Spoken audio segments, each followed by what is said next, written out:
last night, defeating Democrat candidate Afton Bain in what was seen as an unusually close race in a reliably red district. Van Epps pledges to focus on affordability. Together, we'll bring down the cost of living. I'm tired of too many Republicans ceding affordability to the Democrats. War Secretary Pete Hegseth yesterday continued to defend a follow-up military strike against the alleged survivors of a drug boat in the Caribbean. Hegseth also claimed he didn't see any survivors and left before the second strike was called. But he fully supports the admiral who ordered it. Admiral Bradley made the correct decision to ultimately sink the boat and eliminate the threat. He sunk the boat, and eliminated the threat. And it was the right call. We have his back. The president suggested even more action may be taken. And if we have to, we'll attack on land also, just like we attack on sea. Secretary of State Marco Rubio says the Maduro regime in Venezuela is not legitimate. What it is a transshipment organization. The Biden administration made a deal with Maduro. Maduro asked that his nephews, convicted drug traffickers, be released from U.S. prisons. He asked that his chief money launderer, his money man, his bag man, be released from U.S. custody before he stood trial. In exchange, he promised to hold free and fair elections. He got the nephews back, the drug dealers. He got the bag man back, and he never did the free and fair elections. He stole the election. Manhattan Institute fellow Daniel DiMartino grew up in Venezuela, but left. He had this reaction to the strikes. Well, that I'm very happy to hear that the administration is not going to apologize for defending the United States and for standing up against a regime that has been exporting drugs to the United States for at least 20 years. You know, it's not okay to allow a country that is just 3 hours away from Miami to go from exporting oil and welcoming immigrants to expelling people and now exporting drugs to the United States, which is really the fact of what's going on. An Illinois state senator is exposing the billions of dollars in benefits his state is handing out to illegal aliens. Illinois declared itself a sanctuary state in 2017 under what's known as the Trust Act, signed into law by Governor J.B. Pritzker. State Senator Dave Syverson tells the Illinois Way, hosted by journalist Amala Ekwinobi, that it was during the Biden administration that the true cost of the act came due. The president opens the borders up, but then he says, but we're not going to pay for any of the health care.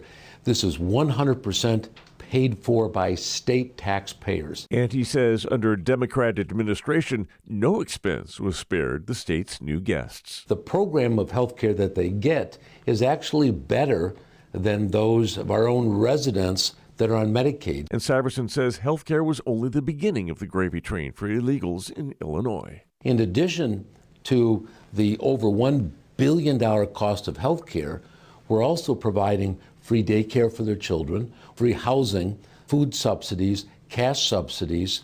So the total cost of this program is in the billions of dollars. And here's the kicker. It's the most vulnerable Illinoisans who are paying the cost. For our developmentally disabled, for our seniors, these people are now being crowded out. Our own citizens' programs are not getting the funding they need because now we are becoming the healthcare provider for every sick individual in the world that can come to Illinois. I'm Steve Jordahl. More news available online at afn.net and on the AFN mobile app. I'm Rusty Pugh. Thoughts of the child you were carrying keep pouring over in your mind. A deep, unrelenting sadness overshadows your days, and you wonder if you will ever feel whole again. There is hope and healing from a reproductive loss. Call the International Helpline, 866-482-LIFE, and talk with someone who has been where you are. Your call is confidential, and we will help you find healing. 866-482-LIFE.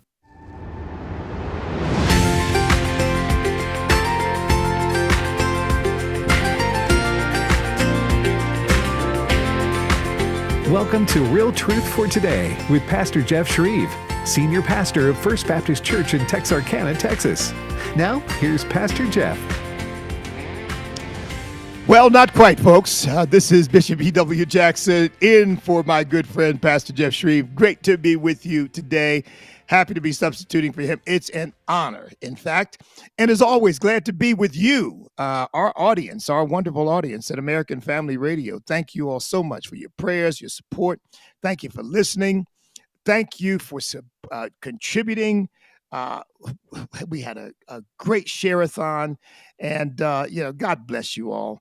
We're going to continue to fight for this country's Judeo-Christian values and principles to keep America the wonderful, the glorious nation that God has given us, no matter what the leftists try to do to take that away. They are not going to succeed, folks. We are going to win. That's why I continue to fight. There's no surrender in me. We just had a debacle in Virginia, but we're going to keep Virginia. We're going to keep Virginia. I'm going to honor God. I'm going to honor George Washington and Thomas Jefferson and Patrick Henry and all those wonderful founding fathers that came from Virginia. I am not going to turn the state of Virginia over to the Marxists. So folks, just stand by. You'll be hearing more about that. But we're not nearly done yet. Let me just tell you, we don't quit until we win. And we're going to win. We're going to take Virginia back. We're going to keep Virginia in the red column. They did it in Florida. They did it in Arkansas. We're going to do it in Virginia. So you all pray for us and just stand by and keep supporting us in the things that we are trying to do. Look, I am out in Colorado right now. I just got finished teaching 2 days at the Practical Government School at Charis Bible College. And before the program is over today, I hope to get to this because the questions, of course, I laid out how our spiritual condition influence and impacts our cultural condition, how our cultural condition and impacts politics. In fact, I said, Andrew Breitbart famously said, politics is downstream from culture. I said, E.W. Jackson, not so famously, has said, but culture is downstream from the spiritual condition of a nation. So as the spiritual condition of a nation goes, so goes its culture. And as its culture goes, so goes its politics. And so we've got to restore those spiritual foundations. Psalm 11:3, if the foundations be destroyed, what can the righteous do? And the answer to me is very simple. The righteous must restore those foundations. And that's what we are absolutely committed to doing. So we got a few things to talk to you about today. And the first thing I want to get to, though, is the good news. The good news that President Trump has come up with this $1,000 account for new babies born, I think, in 25, 26, and 27. These $1,000 accounts in the stock market, they're going to allow these babies to have equity in the stock market from the moment of birth, and parents can add to it. And some are saying this may be as revolutionary as the 401k, which has really blessed a lot of people and given a lot of people the ability to accumulate wealth and to retire comfortably. So this is a major breakthrough. I think, once again, this president is going to go down, I think, as one of the greatest in our history because he is so innovative and he is so committed to doing things that will serve the American people. Look, folks, I know he's not perfect and he's got his critics. And there are things sometimes he says that I and probably you too say, oh, brother, I wish he would not do that. But in terms of the policies, first, in terms of the commitment that he has to do what is necessary to serve the interests of the American people, I don't think there could be any doubt. I mean, leftists will never give him any credit for it. But I am absolutely convinced, folks, that this president loves our country, loves our people. And you may not agree with him on this, that, or the other policy, but I think he is always trying to do what he believes is best for this nation. And again, that's understanding he's not Jesus Christ, okay? He's Donald Trump.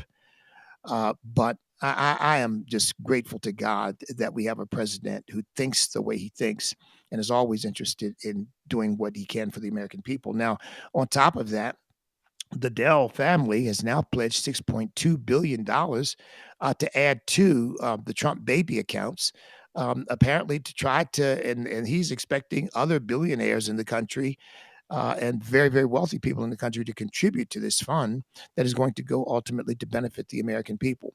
See, that's why we support capitalism, because capitalism is not about holding people down and holding people back and being jealous of people because they have a lot. Capitalism is about being as inventive, as innovative, as productive as you can be. And then in a capitalist society like ours, where we are rooted and grounded in Judeo-Christian values and principles, it is then about giving back, using that wealth to serve others, so that instead of just accumulating for the sake of accumulating. I think there does come a point where you have so much you can never spend it all. And the motive of Americans, this is really part of our culture and part of our ethic, which Marxism and socialism tries to deny. But we are givers in this country. We really are. We are givers. And that's not to say that I agree with everything. I mean, George Soros is a giver, but he gives to all the wrong stuff. But this is again, it demonstrates that people who are willing to be objective about this see that President Trump is trying to do things that benefit the American people. I don't know where the Dells stand politically, and they have not said, but I don't really care, frankly, if they're willing to help President Trump do things that will benefit the American people. God bless them. Keep it up. Keep doing it. I mean, I think these people really ought to stay out of politics anyway, unless they're planning to run, because they ought to want Democrats and Republicans buying their products. And when they start taking these very extremist positions on issues, and they start siding with the left, nobody wants to. At least I don't want to buy their products. I don't want to be bothered with them. I don't want to, because I feel like to do so is to support their leftist agenda, and I don't want to do that. And I mean that's why I gave up on watching the NFL, because Roger Goodell, in my view, has a leftist agenda. I mean, I think that was witnessed by his choosing this guy, Bad Bunny, excuse me, to have the halftime show. And then with the nerve to say, and this is going to be a very unified moment for the country. I mean, what is this guy living in La La Land? But at any rate, so I don't support those things that, I believe are detrimental to our country. If I know about it, if I can help it, I'm going in another direction. I'm looking for somebody to support somebody who I think is trying to help our country. So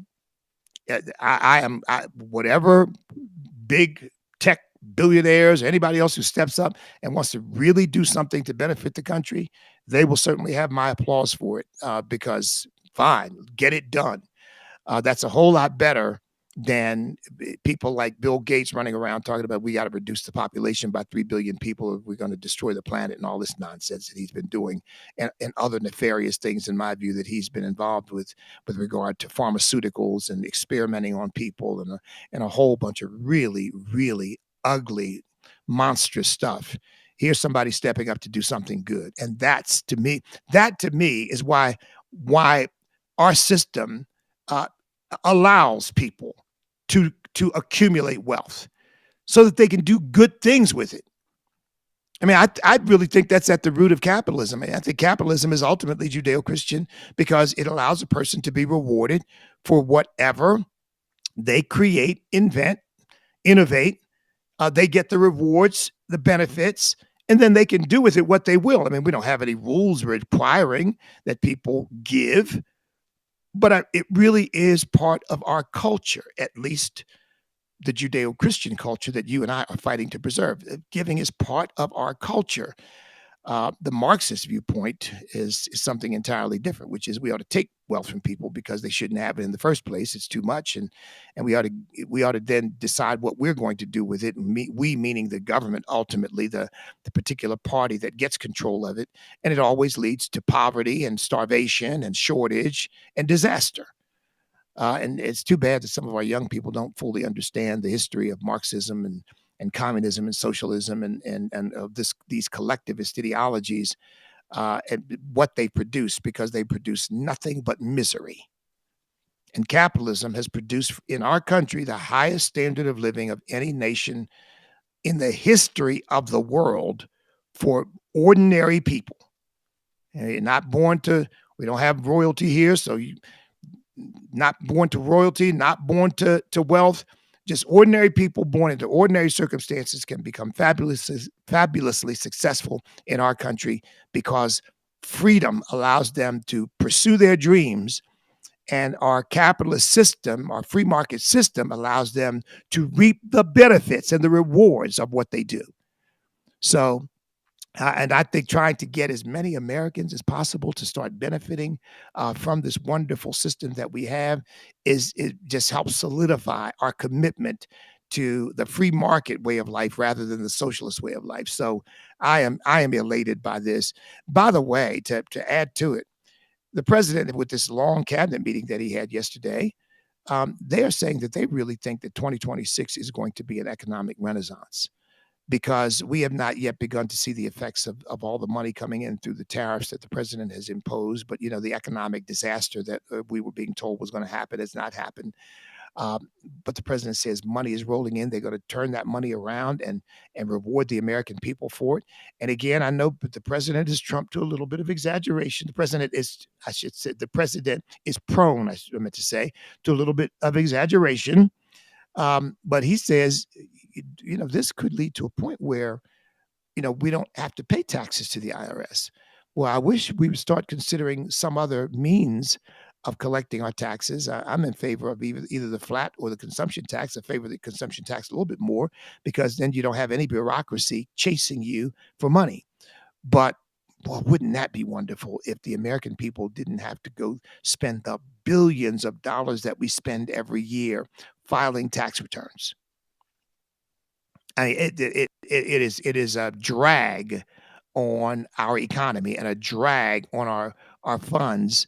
It's just a miserable situation to be in.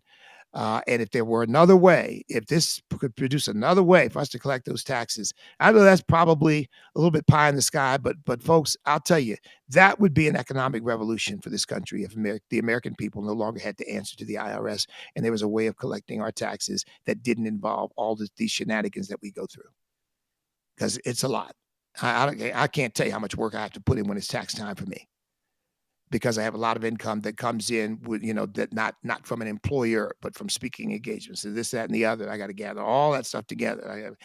I mean, it's not good. It's not good. I mean, thank God that I have enough money that I can pay those taxes when the taxes become due, because that's tax money that didn't come out of any paycheck that I get. So I've got to pay taxes on that income. And I'll tell you, I think everybody ought to have the experience sometime of not letting Uncle Sam take money out of your paycheck to paycheck, and then at the end of the year, see what your tax bill is. Well, you talk about a wake up call.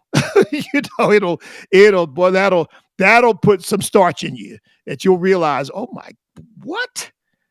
You got to write a big check to the IRS. So, at any rate, I think this is all good news, folks, and I am thanking God for it. And I think that the other good news, by the way, is Tennessee. Great outcome of the election, although the left tried to paint this. I mean, they're even trying. She lost by 45 to nearly 54 points, I think, 45 something to 54 something, somewhere in there. I mean, that's a decisive loss, but they're trying to make it like, oh, she almost took it. It was a nail biter. It was close. One thing I did hear that is a little disturbing, but I don't know that it's true, but I did hear one commentator say that there was 115% turnout from the presidential election on the Democrat side and 90% turnout on the Republican side, high on both, but better on the Democrat side. We got to correct that. I'm Bishop E.W. Jackson, in for Pastor Jeff Schreve, and looking forward to having a great conversation with you. Stand by. I'll be back in a moment.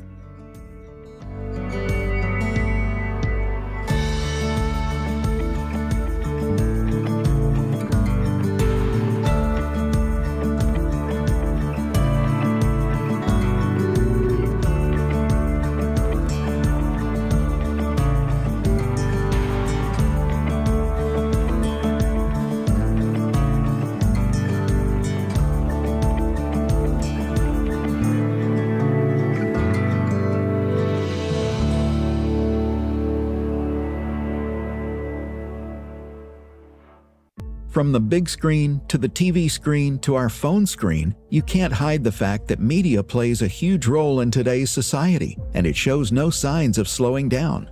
Movies, documentaries, and animated features are everywhere, and we can't forget audio, music, podcasts. Where does it end?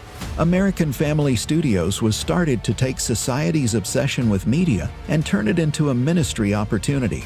What better way to advance the Christian worldview than to use movies, TV shows, and audio to get the message across? Quality is of the utmost importance, so our post-production facility has the equipment and space required to fill a wide range of needs, including a studio that can accommodate a live audience. The state-of-the-art facility has been used to create God Speaks, Summer Snow, I Am Potential, and Ryan DeFrady's Secret Agent, and that's just scratching the surface. Stay up to date on what's coming next and get to know us better at AmericanFamilyStudios.net. Here's Pastor Jeff Schreve with From His Heart Ministries. Think how different your life would be if you really believed that you, little old you, were a person whom Jesus loves. You let that settle in your heart and it blows you away every time you think about it. Wow. Discover how to have a life that really matters. Join Pastor Jeff Schreve on From His Heart, weeknights at 6 Central, here on American Family Radio. Next time on Focus on the Family with Jim Daly, Dr. Gregory Jantz unpacks the many reasons for increased anxiety in adults and teens. He'll share practical solutions for healthy living, helping you take personal inventory, choose healthy habits, and address your spiritual needs as well. Next time on Focus on the Family with Jim Daly. Focus on the Family is heard each weekday morning at 5 o'clock Central on American Family Radio. Hi, I'm Doug Chamberlain, host of Family Health Checkup.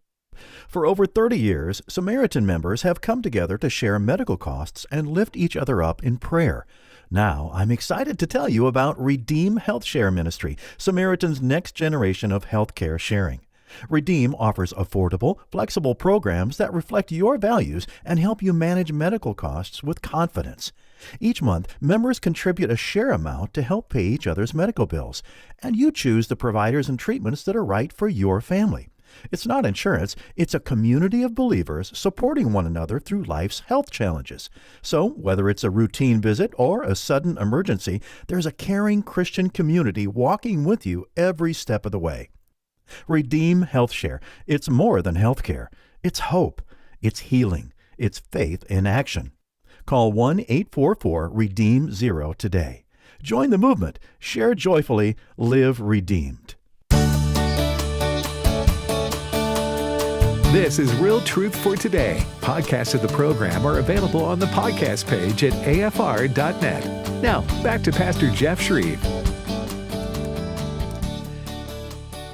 By the way, folks, speaking of podcasts, I do have a podcast on American Family Radio. I'm still part of the regular American Family Radio family, and I am on every Wednesday. You can check it out. I post it every Wednesday morning with the Awakening podcast. So I'm still with you every single week. No longer on daily, but I'm happy to have these opportunities to substitute for the great hosts that we have whenever I can. Okay, look, I've got to get to this. So let me just say, though, about this Tennessee election. We ought to be concerned, continue to be concerned about the way these votes are being taken and counted. We ought to be concerned about early voting. We ought to be concerned about ballot harvesting and about mail-in ballots and all the ways that Democrats have concocted to cheat, because that's exactly what that's all about.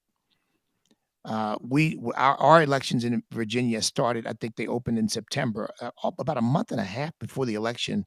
There were people who voted, a significant number of people who voted long before the Jay Jones scandal emerged, where we found out that he had actually fantasized about killing Todd Gilbert, who was then Speaker of the House, and fantasized about his children dying in their mother's arms. People had voted by the time we heard that. I think all this early voting stuff is completely out of hand, and I think we've got to rein all this stuff in. So we've got to keep our eye on the electoral process, because sometimes you do wonder. I mean, 45% of Tennesseans in the 7th District actually voted for socialist. I have a hard time believing that, but, that's what the polls say. This woman is an open socialist, and she has said things that have made quite clear how far left she is. Bain, I think, is her name. But one wonders, did people really understand what they were voting for? Are there that many Tennesseans that agree with socialism? Or are shenanigans happening in the electoral process? People have asked that about our election here in Virginia, where our gubernatorial candidate lost by 14 points.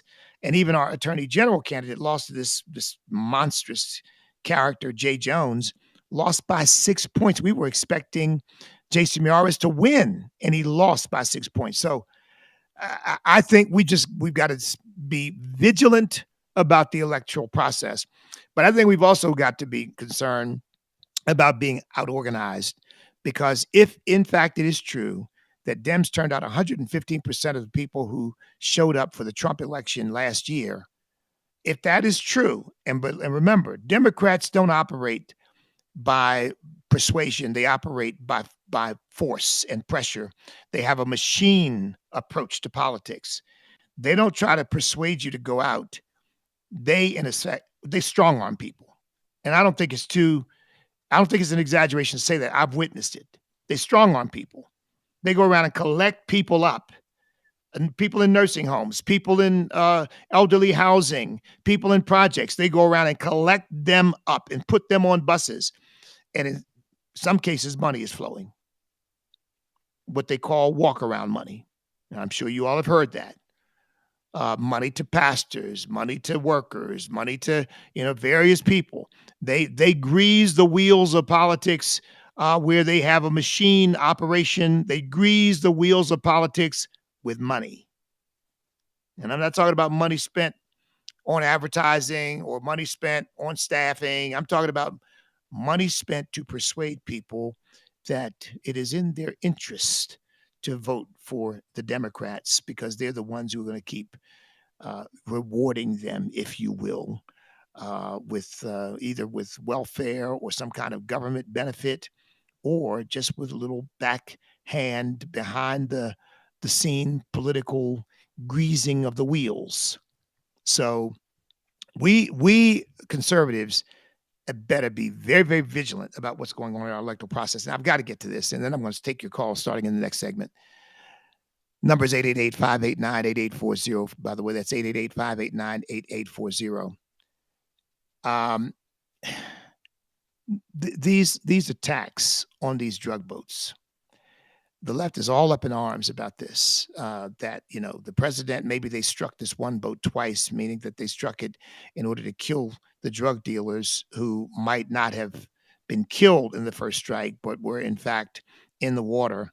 And they're saying international law and the laws of war and all this require that they pick these people up. Well, we have not heard the administration say that the second strike was to kill them. If the boat was not sunk, I think the argument is that the second strike was meant to sink the boat because they want the boat destroyed.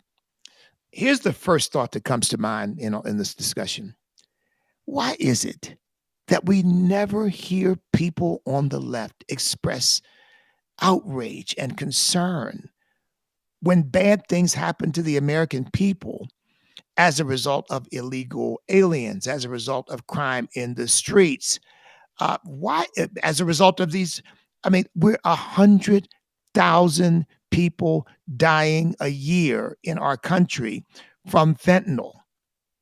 And why is it that we never hear the Democrats express any outrage at the horrible things, the rapes, the murders, the drunk driving accidents that have wiped out entire families? You never hear them express any outrage. The young people innocent young people, because look, folks, what are we going to do? Condemn a young person because they experiment with drugs? It's all around them. They shouldn't. We ought to certainly teach our children not to, particularly because today you taking your life into your hands. But a young person who's done that is not a criminal. They're not a person is not a murderer. That person could go on to live their lives and be highly productive. I don't know whether I've ever said this before, but look, before I got saved, I certainly experimented with drugs. Thank God. I never had any addiction. I never used heroin or cocaine, but I certainly experimented with drugs. Thank God that I didn't get caught and that God delivered me out of all of that. I wasn't doing it because I was just, looking to hurt people or even to hurt myself. Kids just do dumb things. That's the bottom line. But for these drug dealers to be sending drugs over here that let's make it personal. Your child, your grandchild, ends up going to some party and some friend says, "Hey, try this. This is really great. Oh yeah, yeah, yeah. Oh no, no, it's not going to bother you." And suddenly, oh okay, well, you try. Yeah, I tried it. You got a dead kid on your hands because these drug dealers are sending these lethal substances into our country. I don't hear Democrats expressing outrage over that. Do you? But all of a sudden, they're violating international law. And, it's the same thing with this guy, Abrego. He's a Maryland man is being mistreated. The guy is a human trafficker and a gangbanger. And oh, they're so concerned. We're going to the prison in El Salvador to see him. We've got to see this man. Our compassion just rises up in us. But when some young lady is murdered by an illegal alien who's been allowed into our country and maybe been arrested several times and let go, and maybe the state government refuses to cooperate with ICE in his arrest, and he murders some young lady, do you hear Democrats expressing any outrage about that? And that has happened thousands of times. And so, this is my attitude. I don't even want to hear it. I don't even want to hear it. I want our government to operate within constitutional bounds, certainly, but I don't even want to hear these Democrats whining and moaning about these drug dealers and the possibility they could be farmers. Oh, give me a break. They could be fishermen in a high-speed boat on the open seas. Give me a break. That's not the kind of boat fishermen use. And obviously, I do not believe that this administration, I do not believe that Pete Hegseth or anybody in this administration is going to be playing fast and loose with this. They have intelligence. They know what these boats are really up to. And by the way, President Trump said we've reduced the level of trafficking by sea by 90, I think he said 91%. Well, I guess so.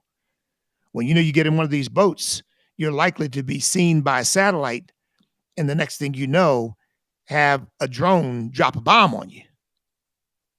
So that'll put some hesitancy in your little drug trip on the high seas to bring drugs into America. And I'll tell you something, folks.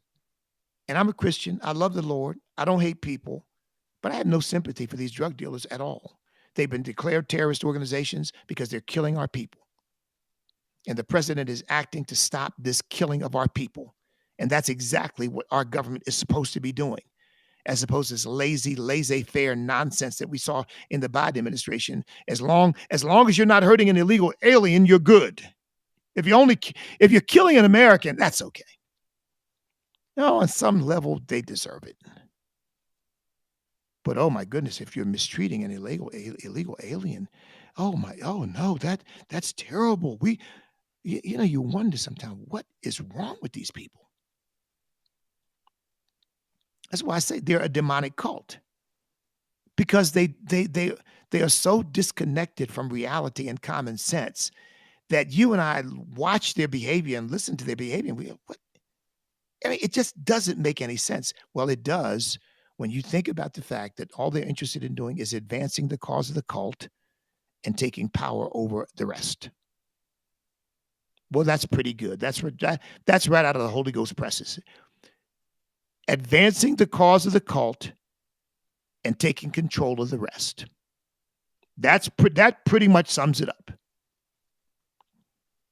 So, I trust that I just trust this president, and I trust Pete Hegseth and others who are involved in this to do their due diligence.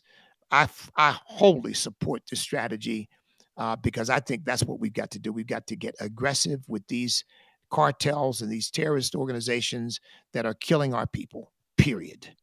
And that, to me, is a fundamental role of our government. And the left wants to make everything else a fundamental role other than protecting us. And they want criminals to roam the streets. Just saw a story this morning about a guy who attacked this woman on her way to school. And I think she was on her way to school. And this guy had been arrested 16 times. Did 2 years in prison for sexual assault. And he's out. And he attacks his woman. And thank God she survived it. But she was speaking up, saying, we've got to put a stop to this craziness where the criminals' privileges and the criminals' comforts and the criminals' rights are more important than the right of the American people to live in safety. And again, the left always rallies to the criminal. They rally to the illegal alien. They rally to the drug dealer. But they don't rally to the American people. And it is my prayer that if indeed 45% of the people in the 7th district voted for this socialist, it is my prayer that there will be an awakening that is so widespread and so powerful in this country that we will never vote for one of these Marxist, socialist, communist people who really want to destroy everything this country represents. Because, folks, that's exactly what they want. Again, they couch it in, we want to make things affordable. Give me a break. I mean, we've seen this tried. Look at what it did to Venezuela. It turned Venezuela from a thriving, economically prosperous country into a basket case. I mean, what does it take for people to see reality? Because the Democrat Party is in complete denial of reality. Now, look, my students have been asking me, what do we do? What do we do about the situation that we're in? We want to save this country. And, we win some, but, we lose some sometime too. And the culture really seems to continue to at least degenerate, or we're not seeing any. Well, I take that back. Look, we are seeing some signs of revival. We are seeing signs of young people moving more toward the Christian and conservative side, and these are good things. But, you also see stuff like what's going on in Minneapolis. I had a couple visit my church Sunday before last from Minneapolis, and they told me Minneapolis is like, they said they feel like they're living in a Muslim country. So all over the city, you can hear the Muslim call to prayer everywhere. And it said that the guy who ran for mayor after Ilhan Omar's own wicked heart, the guy who ran for mayor, he came in second. The Muslim who ran for mayor, Somali Muslim who ran for mayor, he came in second. And said if he runs again, he'll probably win. So you'll have a Muslim, Islamist, socialist as mayor of Minneapolis, and we've got a lieutenant governor in Virginia who is a Islamist, Muslim, socialist in Virginia, and we've got the mayor of New York, Zohran Mamdani, who is a Muslim, Islamist, socialist. I mean, what do we do? Well, I'll give you 3 things. Number one, we've got to continue to pray. And I think you all know that. That's probably the obvious. But I really think we've got to pray and believe God for miraculous intervention. And then, secondly, we've got to prophetically proclaim the truth no matter who it hurts, no matter what people say, no matter what they call us. And then thirdly, we've got to be fully engaged in politics and believe God for breakthroughs that are beyond political organization and the things we normally expect. This is E.W. Jackson, in for Pastor Jeff Schreve. Back in a moment.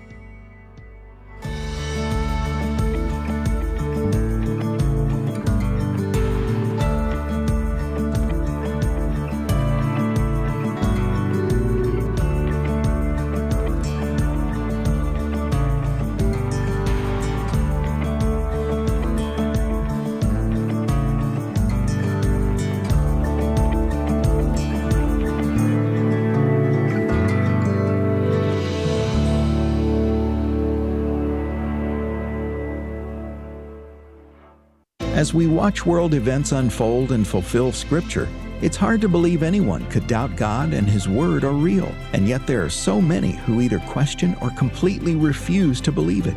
The God Who Speaks is a 90-minute documentary that hits the doubt head-on with evidence that proves God is real and His Word is the ultimate authority. Watch it anytime and invite others to watch with you. Just visit stream.afa.net. That's stream.afa.net. Hello, I'm Steve Crampton, Assistant General Counsel for the American Family Association. The mission of AFA is to inform, equip, and activate individuals to strengthen the moral foundations of American culture and give aid to the church here and abroad in its task of fulfilling the Great Commission. Our vision is to be a leading organization in biblical worldview training in the interest of cultural transformation. Thank you for standing with the American Family Association. So right now may be the perfect time for you to rethink how you pay for health care, and here's why. This time of year is decision time for a lot of people, but it's also when you can join Medi-Share and save even more than usual. For many families, joining Medi-Share means saving about $500 a month, which is a game changer for a lot of people. More than 1 million people are part of healthcare sharing now because it just makes so much sense right now. And Medi-Share is the gold standard. Members like it a lot. We know this from member surveys. Medi-Share has been around for over 30 years. It is a proven thing. And if you join before December 15th and you mention the promo code SHARE, they'll waive your application fee. So you save $100 right off the bat. I'll give you the number here in a second, but just call. You'll get a price within 2 minutes. And again, the deadline's December 15th. Call now. You'll save even more. Here's the number. It's 833-44-BIBLE. That's 833-44-BIBLE. 833-44-BIBLE. This is Abraham Hamilton III with AFR, and we're sending Bibles. Here's Michael with Bible League International. Abraham, I'm coming to you and your wonderful listeners today with a very special request for the month of December, and I'm remembering John 1, where the apostle writes, "The Word became flesh and dwelt among us. The light has shone in the darkness, and the darkness has not overcome it." And yet, would you know, in the regions of Asia, Africa, the Middle East, and Latin America, as many as 9 of 10 new believers have never read that scripture in their own Bible because they do not own one. Everyone wants to read the Bible, but many of them will be sharing a single Bible. Pastor Carlo there in the Andes Mountains will tell us that Christians are so desperate to grow in the grace and knowledge of Jesus, they are willing to share a Bible. This December, we want to bless 7,000 Bibleless believers so this year they can read for themselves the true Christmas story. So would you get involved today, Abraham? $5 sends a Bible. $100 sends 20. $500 sends 100. Give by calling 800-YES-WORD. 800-YES-WORD. Or visit sendbiblesnow.org. That's sendbiblesnow.org. If you'd like to contact Pastor Jeff, email pastorjeff@fromhisheart.org. Now, back to Real Truth for Today with Pastor Jeff Schreve. Except to C.W. Jackson in for Pastor Jeff Schreve. Great to be with you. I want to take your calls. The number is 888-589-8840. That's 888-589-8840. We've got some open lines. Now, when I say pray, I'm going to say something to you that you may find a little shocking.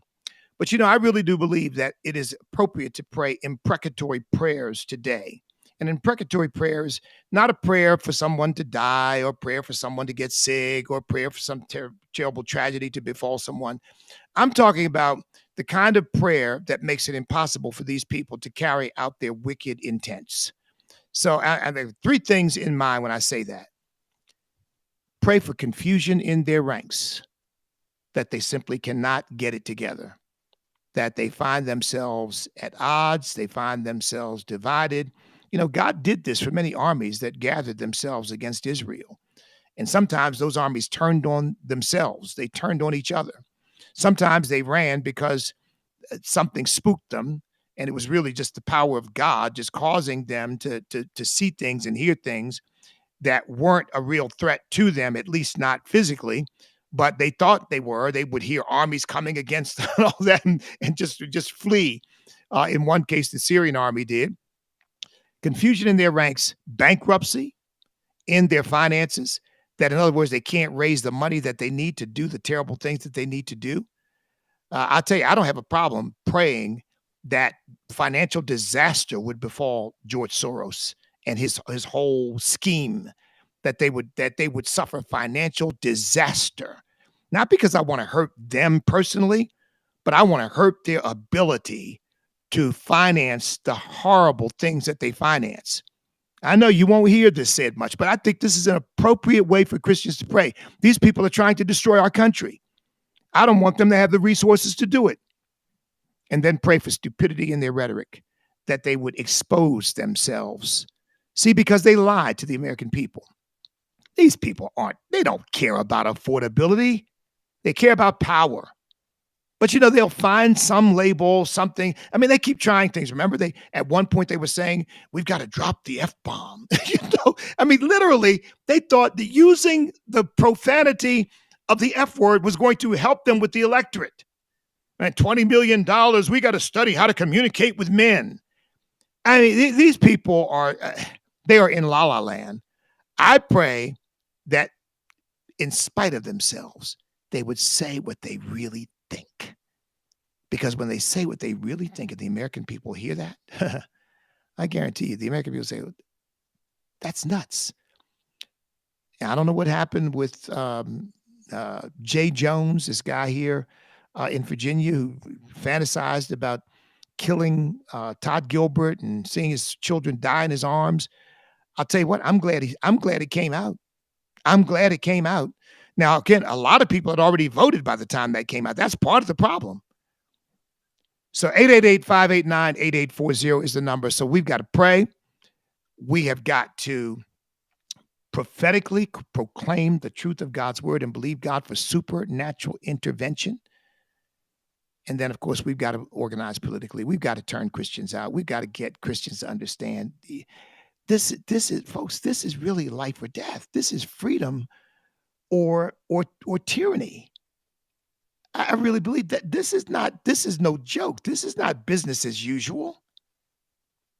This is about whether the America that we know and love is going to continue or we're going to end up with some sort of dystopian socialist country.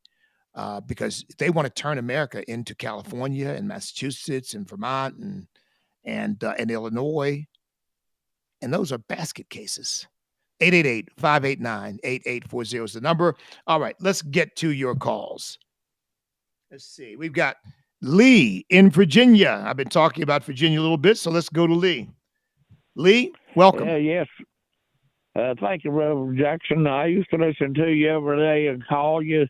I have great admiration for you. Thank you, sir. You are one of the few people that backs up what he thinks with words.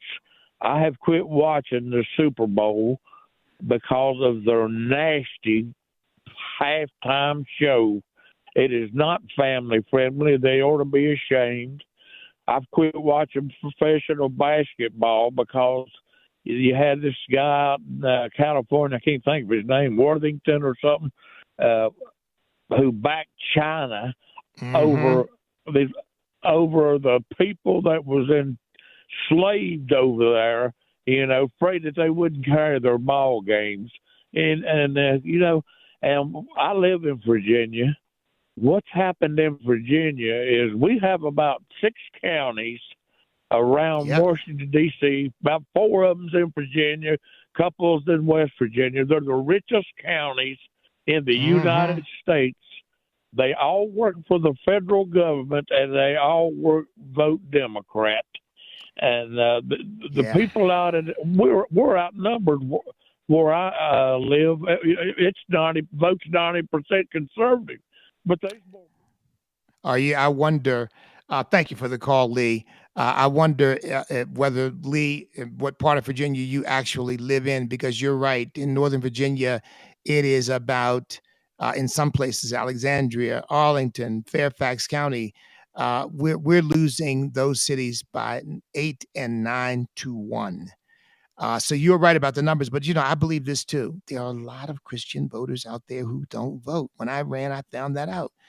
Pastors and youth leaders and Second Amendment enthusiasts and people who had every reason to vote and say, "Oh, I don't get involved in that." I said, "What? Well, do you value the rights that you have? Because by not voting, you are putting those rights at risk because there are people who want to take them away from you. And if you allow those people to get in office, they will do whatever they can to take away the rights you treasure." So pray for Virginia, because that's what we're facing right now. I've got some plans, some things that we're planning to do, but if I have a chance, I'll get into that. Let's go to David, also in Virginia. Well, we got the Virginia crowd coming in. David, you're on. Welcome. Thank you. Raise him and praise him, for he is holy. Amen. I live probably about a half hour north of Richmond, and I don't want to get off the reason why I called.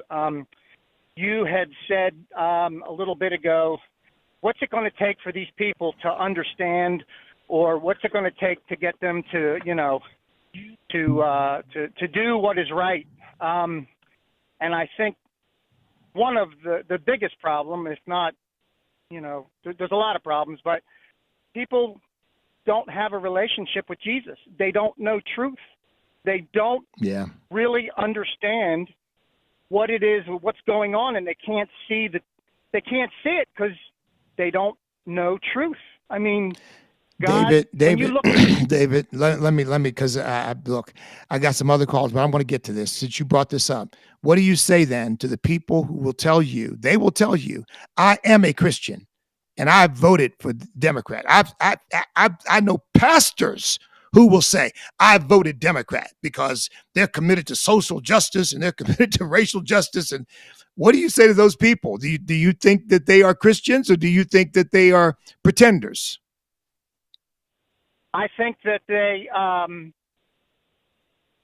love the Lord, but they don't know the Lord. I mean, you can still say that, you love the Lord, but, your actions will speak louder than your words. And when you look at the world through a biblical worldview, you're gonna change. You're not gonna think. You're gonna see through the lies. Thank you for the call, David. Look, David, I am of two minds on this. I think some of these people just aren't Christians because look, you say they love the Lord, they don't know the Lord. I don't think you can love the Lord and not know him. And I think if you love the Lord, then your first loyalty is to him above all else, not to a political party, not to a race. Not your first loyalty is not even to your family as much as you love them. Your first loyalty is to the Lord. And then he is the one who gives you the courage and the strength and the determination to serve your family the way he would want you to. I think some of these people are pretenders. They're not Christians, but they say they are, and they're part of Christian culture, but they don't really know God, because I don't know how you can know Jesus and frankly stab him in the back, because that's exactly what they're doing by voting for people who are for everything God is against and who are against everything God is for. Thanks for the call, David. Let's go to Ann in Michigan. Ann, welcome. Thank you. I've got so much to say about that. I'm a naturalized American, and I do say American, although I'm from England. But England's going down, and nobody's listening. Yeah. And people over here, they are so ignorant. They don't listen to the news, and I followed it. And we've got the king and the prime minister that's very much for the Muslims, and they're wiping out the other people. And I tell people here, this is what's happening. And last night I was listening to a program where he said the Somalians. Well, if they call themselves Somalians, they're in the wrong place. They need to ship them on the plane and send them back to where they want to be. And the same way with Dearborn, Michigan. If they want to be there, they need to go to a country, which is what they stand for. And that's really all I've got to say for that. I do say pray and vote. It's what I told my English friends, 2 of them. And they said, oh, what can we do? What can we do? Through docile. Ann, thank you so much for the call. I couldn't agree with you more, Ann. Look, I have some friends who are focused on trying to save Western civilization. And I've said, well, as far as I'm concerned, what you're really talking about is saving America, because Western civilization, for all practical purposes, is gone. Except for America. It's gone. Europe has been taken over by secularists. It's been taken over by Muslims. I think Europe is done. I really do, folks. I think they're done. Unless there's an awakening in Europe and they get a hold of themselves and realize all this politically correct nonsense is just it's suicidal, and realize these Muslims coming into these countries are not coming in because they honor and want to preserve the culture and the tradition of these countries. They're coming in to supplant them. They're coming in to take over, and they're not using terrorism. They're using infiltration. And we as Americans, you're right, we better wake up to what is actually going on, or we may look up one day and find ourselves living under a caliphate. Let's go to Sherry in Oklahoma. Sherry, welcome. Hello, Pastor Jackson. I loved your imprecatory prayers, and I prayed right along with you. I have something I'm real concerned about, and I'm hoping by talking about it on the radio lots of people will pray and call. I think our elected representatives, U.S. representatives, need to get to work and codify those executive orders. They need to, I think they do not need to, and for any reason, extend those Obamacare premiums. There's nothing good about Obamacare. There's got to be a better way to meet their needs. Same thing that they're doing with the food stamp program. Make everyone verify that they're an American citizen truly in need of help, and then find a way to help them without. To me, that would be betraying all the people that suffered as a result of the shutdown. So I'm just really concerned about that. They should not back down. I think they'll lose the midterms if they don't get to work and help President Trump fulfill the mandate we gave him. They will lose the midterm. Well, Sherry, thank you so much for the call. And that is a solemn warning. And again, I think you are precisely on point. I think that what happened in Virginia it's a canary in the coal mine. It's a warning to the entire country. I think that the fact that even though she did lose decisively, that this woman Bain losing in Tennessee, but still 45% of the vote. I mean, yeah, you are absolutely right. Republicans better get on the stick and better start getting these things that President Trump wants to do implemented and codified in law so that the left can't come back later and undo it. Because this really needs to be a watershed moment. This time that we've got President Trump in office, it needs to be a watershed moment. In other words, a moment for which we turn the country and there's no turning it back. We turn the country in the right direction and there's no turning it back. Because if we don't, folks, I lived in a city in Virginia called Chesapeake. I don't live there anymore, but my church is there. For 25 years, Republicans were in complete control. 7 Republicans on the city council, 2 Democrats. And that was the case for 25 years. And this year, it got completely flipped. There are now 7 Democrats on the city council and 2 Republicans. I was shocked. I was shocked. So, look, just because President Trump is in office doesn't mean they're not on the move. So we better not take anything for granted. Remember, too, this is a spiritual battle. That's why prayer is so important, and imprecatory prayers matter, because we've really got to pray confusion into the ranks of the enemy. And I say that spiritually, so that they can't carry out their nefarious intents for our country. God bless each and every one of you. Stand up, step up, speak up, refuse to back up, because we cannot be defeated if we will not quit, because we are on God's side.